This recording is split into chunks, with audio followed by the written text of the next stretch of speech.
Et la lachot. Chazak ou baruch beruchim tiou rabotai. On est le 10 Sivan aujourd'hui et on a un message en commun entre la paracha qu'on lit en Israël et la paracha Nasso qu'on lit en extérieur.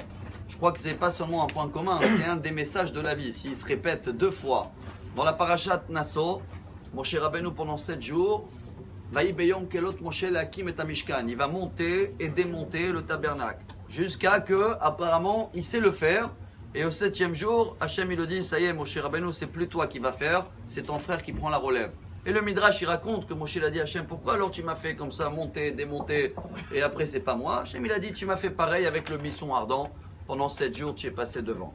Mais dans notre paracha en Israël, à l'Otra, il y a le même message, mais encore beaucoup plus fort. Il y avait une nuée, un âne, je crois qu'on dit en français nuée, et dès qu'il commençait à bouger, tout le monde bouge avec ses 50 enfants, tout le monde, et dès qu'il s'arrête, on s'installe. Ils sont tous contents, on installe la tente, barbecue, et après 2 jours, comme ça c'est marqué dans la Torah, on avance.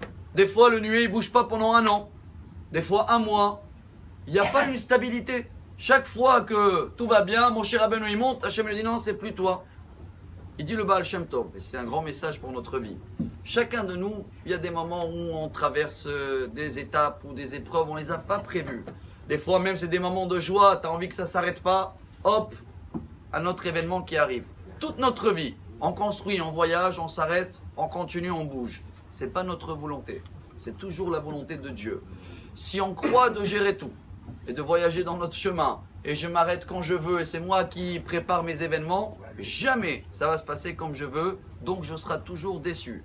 Si je sais que je fais mon programme, mais bien possible que Hachem il veut me faire des stations où je ne veux pas, ou avancer quand j'ai envie de m'arrêter, je dois prendre ça en considération.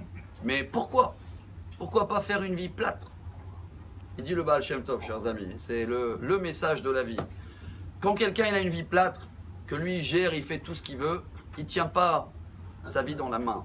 Quand quelqu'un il tient quelque chose dans la main, comment on sait s'il le tient fort? Quand on essaie de l'enlever. Quand on essaie de l'enlever, c'est là qu'on voit si il tient. Si on tient un diamant, notre vie elle est bien, c'est sûr qu'il y a beaucoup qui vont vouloir venir le prendre. Par contre, quand c'est une voiture, le camion qui fait les poubelles, les déchets, il n'y a jamais eu un cambriolage là-bas. Hein. Pourquoi? Il n'y a rien à prendre. Alors chacun de nous dit le Baal Shem Tov, on va terminer avec ce message, le message de la vie. C'est Tehillim 48. Ou yenahagenu almut. Akadosh Baruch Hu, il nous conduit dans un chemin qui s'appelle almut. C'est quoi almut? Elem en hébreu, comme un enfant. Un enfant, le père à un moment il veut le laisser qu'il commence à marcher tout seul. Il va même s'éloigner un petit peu pour voir s'il arrive.